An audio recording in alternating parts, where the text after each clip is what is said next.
Okay, this is for my buddies at US Frame.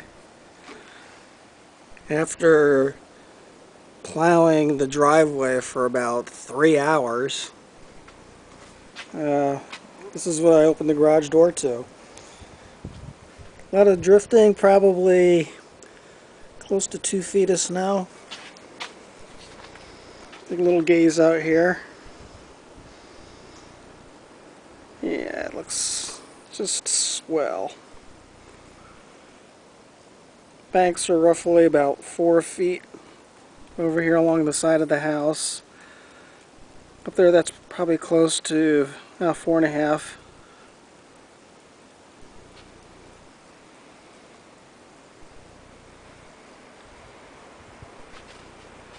Yeah, that's a lot of snow.